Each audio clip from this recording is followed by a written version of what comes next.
खुदावंद यीशु मसीह ने मुकाशवा की किताब में उसके दूसरे और तीसरे बाब में 7 कलीसियाओं को पैगामात जो हैं वो दिए हैं, खतूत जो हैं वो लिखवाए हैं।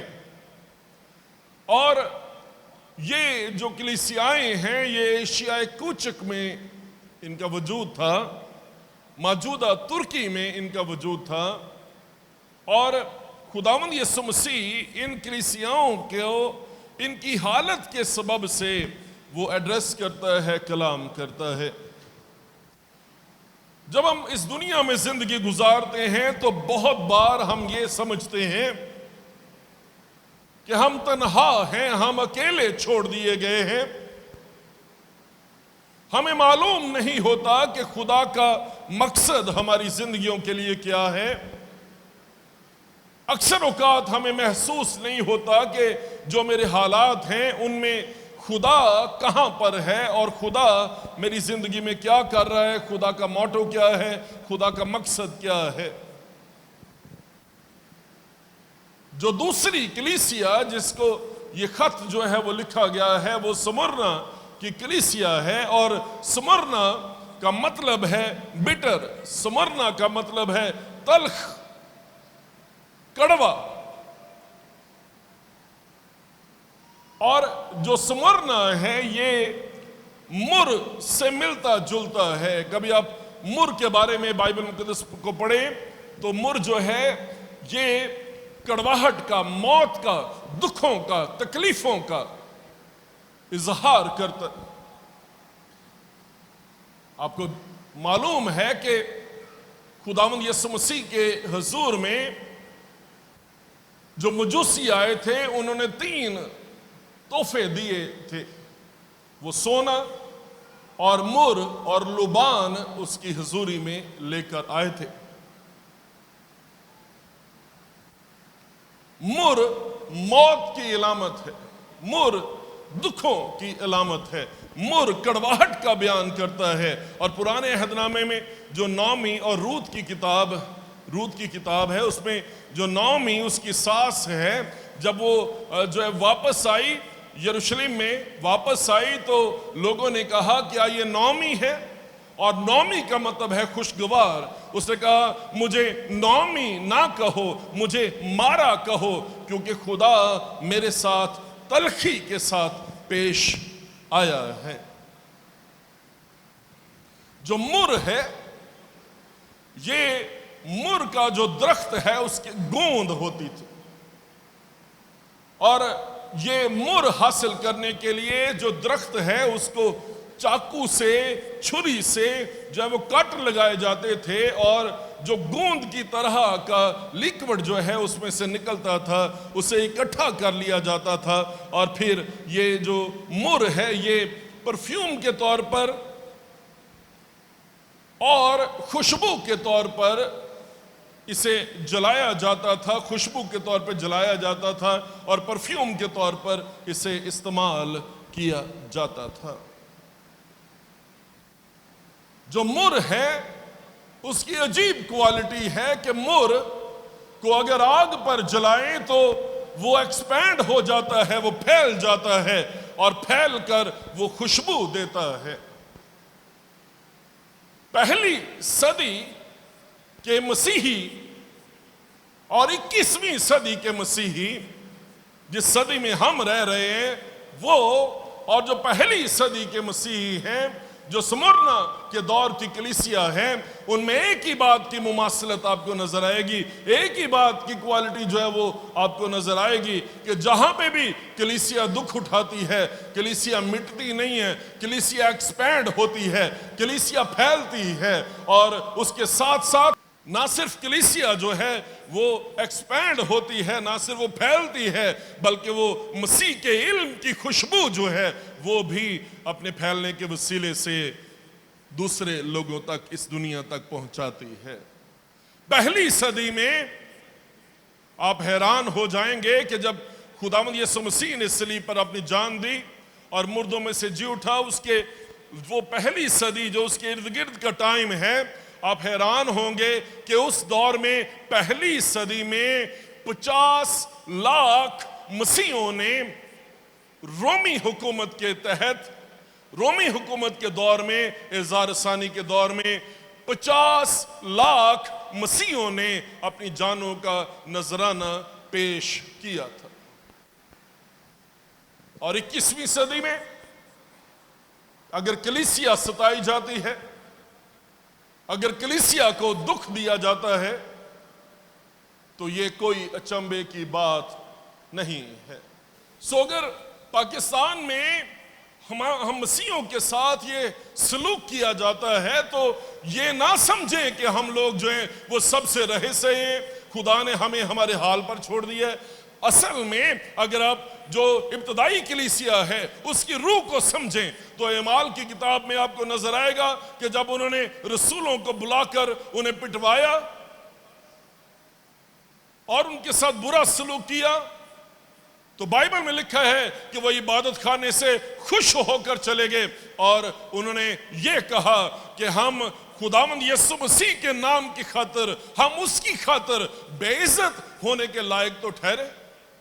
हम लोग जो एजार सानी को अपने लिए मुसीबत समझते हैं, अपने लिए दुख समझते हैं, जो इब्तदाई कलीसिया है, जो पहली सदी के मसीही हैं, जो 50 लाख लोगों ने अपनी जानों का नजराना उस दौर में पेश किया था, वो लोग हमसे फर्क थे। वो लोग इसे मुसीबत नहीं समझते थे, इसे तकलीफ नहीं समझते थे, इसे जो है वो अपने लिए आफत नहीं समझते थे। वो लोग जो है इसे अपने लिए अवार्ड समझते थे, वो लोग इसे अपने लिए ट्रॉफी समझते थे, वो लोग अपने लिए इसे इज्जत के तौर पर लेते थे कि हम उसके नाम की खातिर दुख उठाए जाने के काबिल, हम उसके नाम की खातिर सताए जाने के लायक तो ठहरे। ये हमारे लिए इज्जत अफजाई की बात है। स्मरना शहर की कुल आबादी जो है ये 2 लाख थी पहली सदी में, और यहां पर सी पोर्ट थी, यहां पे बंदरगाह थी, और लोग बड़े दौलतमंद थे, लोग बड़े वेल ऑफ थे, लोगों का बिजनेस था, लोगों का कारोबार था। और यहां पे जो लोग 2 लाख जो लोग थे वो बड़े जबरदस्त, वो खाते पीते लोग थे। और ऐसे हालात में जो एक चीज रोम ने वहां पर इंट्रोड्यूस करवाई, रोमी हुकूमत ने जो वहां पर करवाई, उन्होंने कहा कि तुम लोगों ने जो एम्परर है, जो कैसर है, कैसर की इबादत तुम लोगों ने करनी है। और साल में एक बार हर शहरी जो स्मरना में बसता था या जो रोमी हुकूमत में होता था, वो जाता था और वहां पे उन्होंने जो कैसर है, कैसर का मुजस्मा, सीजर का मुजस्मा लगाया होता था, और उस मुजस्मे के नीचे जो है वो उन्होंने कोयले दहकाए होते थे। सो हर शख्स जो है उसका ये फर्ज था, उसकी ये ड्यूटी थी कि उसने चुटकी भर जो मुर है वो लेना है, चुटकी भर मुर लेकर उसने उस आग पर डालना है और उसने कहना है कुरियोस सीजर, कुरियोस सीजर, के सीजर खुदावंद है, कैसर खुदावंद है। ये हर शख्स की ड्यूटी थी, ये हर शख्स की जिम्मेदारी थी कि उसने ये करना है। लेकिन मसीही जो हैं ये इस शहर में रहते हुए वो रोमी हुकूमत के सारे कानून के ताबे थे, वो कानून के मुताबिक जिंदगी गुजारते थे। लेकिन जहां पे कुरियोस सीजर कहने का ऐलान करने की बारी आती थी, वो इस काबिल नहीं थे वो सामने जाकर, क्योंकि मसीही जो हैं वो ये कहते थे कुरियोस यीशुस, खुदावंद यीशु मसीह खुदावंद है और कैसर खुदावंद नहीं है। वो कैसर की इबादत नहीं करते थे, और चूंकि वो कैसर की इबादत नहीं करते थे, इस सबब से ये वो वजह थी कि उनका समाजी तौर पे बाइकाट कर दिया जाता था, उनका रूहानी तौर पे बाइकाट कर दिया जाता था, और मसीही जो हैं वो दूसरे दर्जे के शहरी बन गए थे। और एजार सानी और तकलीफें और मुसीबतें स्मरना के शहर में मसीहों पर आई, उनके कारोबार जो हैं वो खत्म कर दिए गए, उनकी दौलत जो है वो लूट ली गई, उनके घर बार जो हैं उनको बर्बाद कर दिया गया, सिर्फ इस सबब से कि ये लोग बागी हैं, ये लोग बरगश्ता हैं, और ये कैसर को जो है वो अपना खुदावंद मानने से इनकारी हैं। और ये क्यों? कुरियोस सीजर कहने की बजाय जिनका सिर्फ एक ही गुनाह है, और वो गुनाह जो है वो ये है कि ये क्यों कुरियोस यीशुस कहते हैं। आप क्या समझते हैं? मुल्क पाकिस्तान के मसीही स्मुरना की तरह के नहीं है,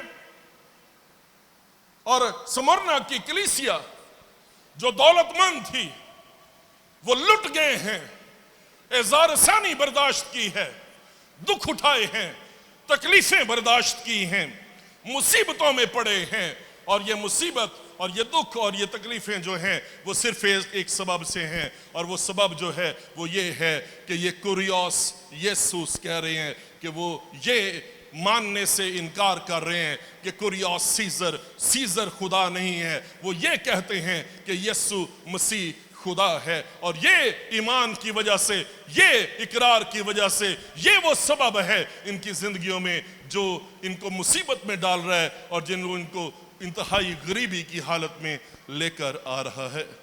मसीह खुदावन ये कहते हैं, ये वो लोग हैं जिन्होंने अपनी दौलत, जिन्होंने अपना घर बार लुटने दिया है, ये वो लोग हैं जिन्होंने अपना कारोबार लुटने दिया है, ये वो लोग हैं जिनकी इज्जतें पामाल की गई हैं, ये वो लोग हैं जिन्होंने हर मौके पे, हर लेवल पर एजार सानी बर्दाश्त की है, लेकिन एजार सानी के बावजूद ये लोग जो हैं वो कुरियोस यीशुस कह रहे हैं, वो खुदावंद को, यीशु मसीह को अपना खुदा और अपना खुदावंद मान रहे हैं। और मसीह खुदावंद स्मुरना की कलीसिया को खत लिखते हुए ये कहता है, मैं तेरी मुसीबत और गरीबी को जानता हूं, मैं तेरी मुसीबत और गरीबी को जानता हूं।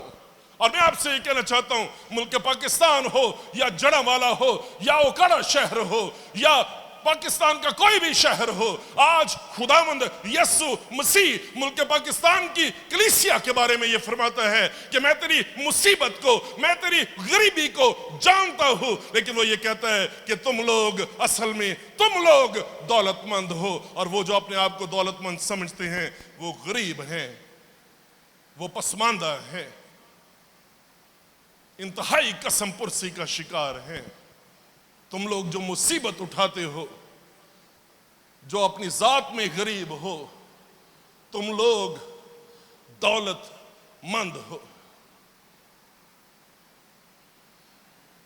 इसी सबब से वो इनको इनकरेज कर रहा है, इनको हौसला दे रहा, इनकी हिम्मत बढ़ा रहा, और उन्हें यह कहता है कि जान देने तक भी वफादार रहे तो मैं तुझे जिंदगी का ताज दूंगा।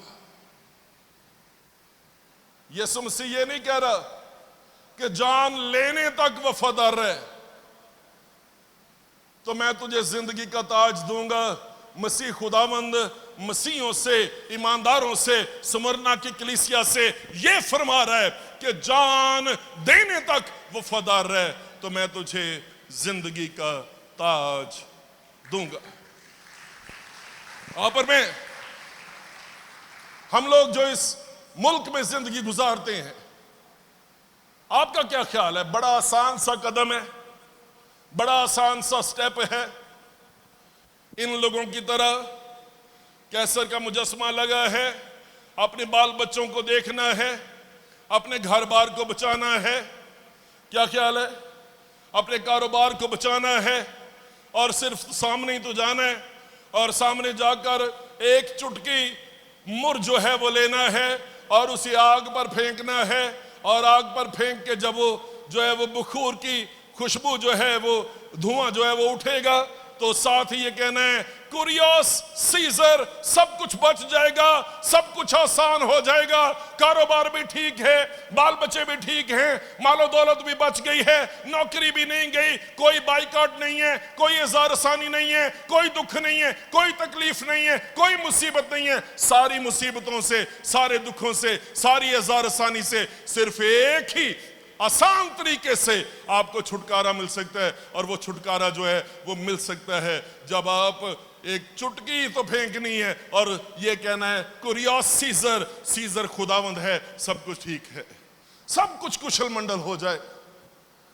लेकिन स्मुरना की कलीसिया के ईमानदार वो ईमानदार नहीं हैं और खुदावंद यीशु मसीह इस कलीसिया को मलामत करने की बजाय, इस कलीसिया को जो है कोई और तंबीह करने की बजाय, खुदावंद यीशु मसीह इनकी तारीफ कर रहा है। और मसीह खुदावंद ये कहता है कि मैं तेरी मुसीबत को जानता हूं और मैं तेरी गरीबी को जानता हूं। और मसीह खुदावंद ये कह रहा है कि उस मुसीबत और गरीबी के बावजूद तू असल में दौलतमंद है, तू दौलतमंद है।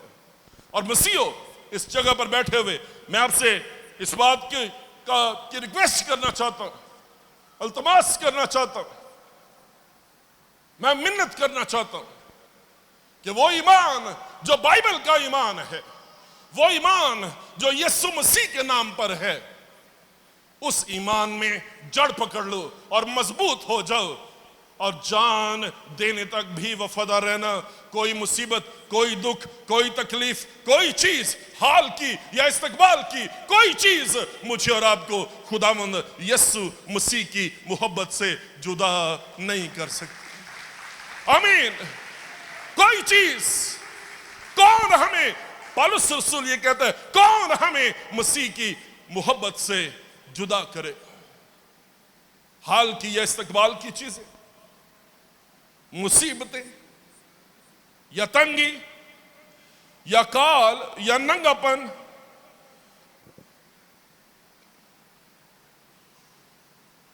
वो कहते हैं 8वां बाब 18वीं आयत रोमियो के नाम खत में, क्योंकि मेरी दानिस्त में इस जमाने के दुख दर्द इस लायक नहीं कि उस जलाल के मुकाबिल हो सके जो हम पर जाहिर होने वाला है। कोई मुकाबला नहीं है इस जमाने के दुख दर्द जिसमें से हम गुजरते हैं, इस जमाने की तकलीफें, इस जमाने के ज़ारसानियां, इस जमाने के आंसू, इस जमाने के आहो बका। वो कहता है इस लायक नहीं है, इस लायक नहीं है कि उस जलाल के मुकाबिल हो सके जो हम पर जाहिर होने वाला है। और फिर वो ये कहता है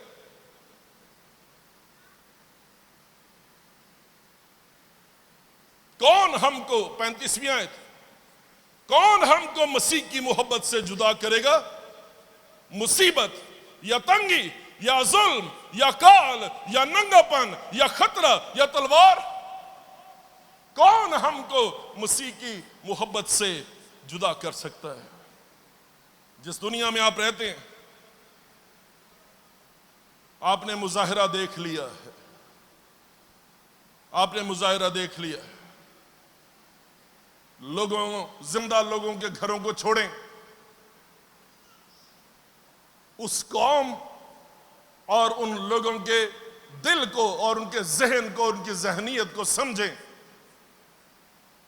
कि जो मुर्दों, जो रजिस्ट नहीं कर सकते, जो दिफा नहीं कर सकते, वो कब्रें जो ना बोल सकती हैं, वो मुर्दे जो ना दिफा कर सकते हैं, ना अपनी किसी चीज को पकड़ के उसे थाम सकते हैं। आप तो जिंदों की मिसालें दे रहे हैं कि जिंदा लोगों के साथ ये किया गया, जिंदा लोगों के घर बार जल गए, जिंदा लोगों के चर्च जो हैं वो जल गए। क्यों मातम करते हैं, क्यों दुख करते हैं, क्यों आंसू बहाते हैं? आप जिंदा लोगों की बातें कर रहे हैं, वो लोग जो रेजिस्ट ही नहीं कर सकते, वो लोग जो दिफा ही नहीं कर सकते, वो लोग जो शहर खामोशा में हैं, जो मनो मिट्टी के नीचे दबे हैं, जो बोल नहीं सकते, जो आवाज नहीं उठा सकते, उनकी सलीबों को उठा के तोड़ डाला गया है। आप तो जिंदों की बातें करते हैं। हमारा सामना तो उन लोगों के साथ है जिनके सीनों में दिल है ही नहीं है, या उनकी अकल जो है वो पहले से खाली।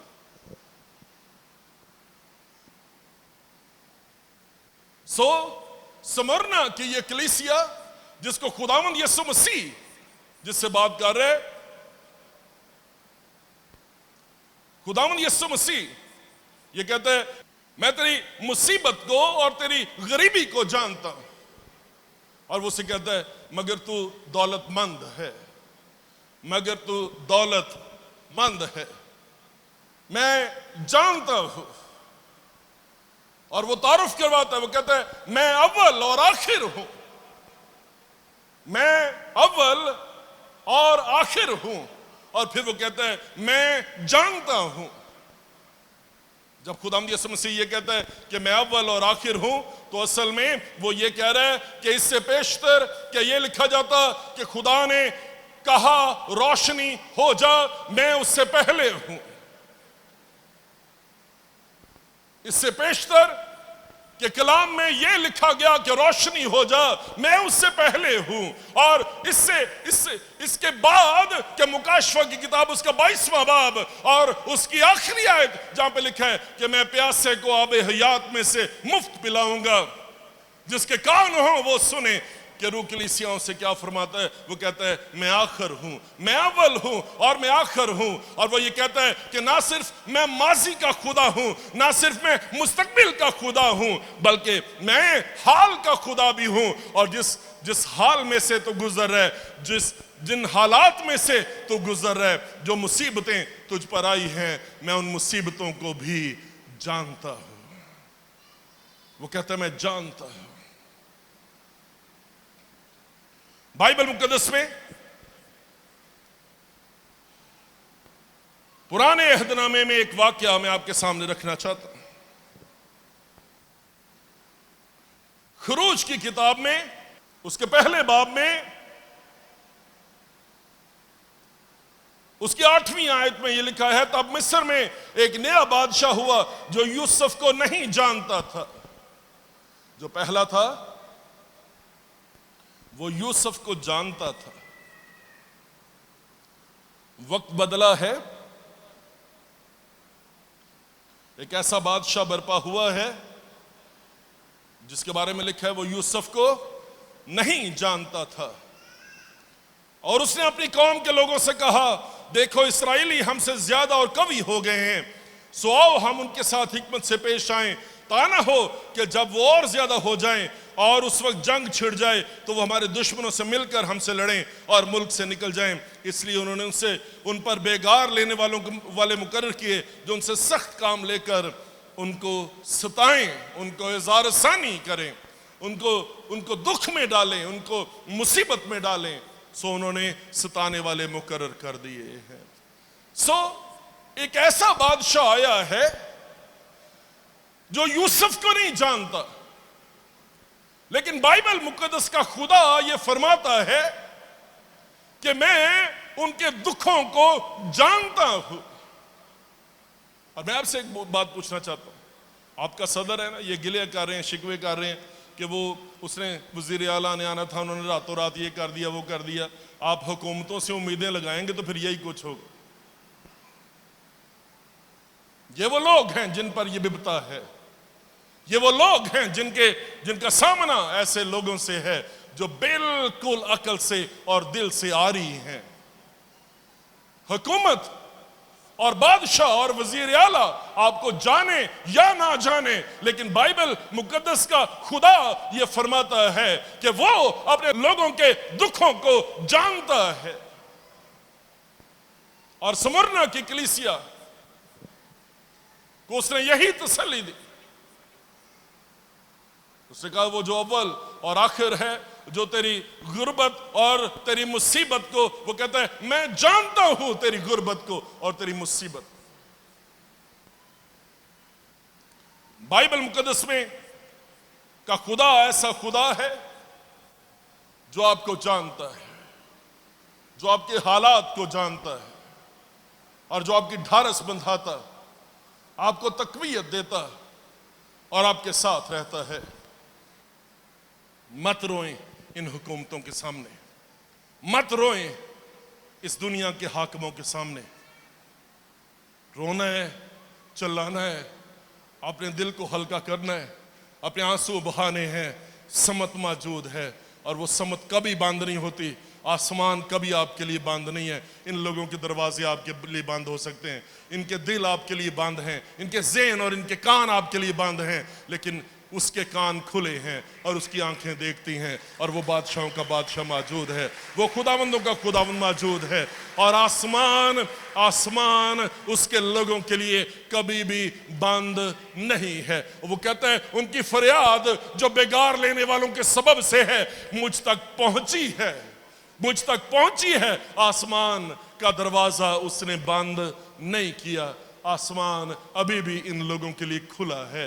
ये वो लोग हैं, ये वो नस्ल है, 430 सालों के बाद ये वो लोग हैं जिन्होंने फैसला कर लिया है, जो इस नतीजे पर पहुंच के हैं कि एक ही समत है जहां पे सुनवाई है, एक ही समत है जहां पे हम दुहाई दे सकते हैं, एक ही समत है जहां पे हम रो और चिल्ला सकते हैं और हमारी सुनी जाएगी, और वो समत आसमान की तरफ है। और मैं आपको दावत देना चाहता हूं और आपको चैलेंज करना चाहता हूं, और जड़ा वाला छोड़ के, उकाड़ा छोड़ के, साहिवाल को छोड़ के पूरे मुल्क पाकिस्तान के मसीहों से ये कहना चाहता हूं, एक ही समत है और उस समत रज्जू कर ले। और वो समत जो है वो बादशाहों के बादशाह की है, वो खुदावंदों के खुदावंद की है, जो अव्वल और आखिर है, जो आपके माजी से वाकिफ है, जो आपके मुस्तकबिल को जानता है, उससे वाकिफ है, लेकिन जो कुछ अब हो रहा है वो उससे भी वाकिफ है। क्यों ना उस खुदा से नाता जोड़ दें, क्यों ना उस खुदा के जुर में रोना और चिल्लाना शुरू कर दे। और मैं आपको ये कहना चाहता हूं, खुदा जदों आवेगा ते लग पता जावेगा।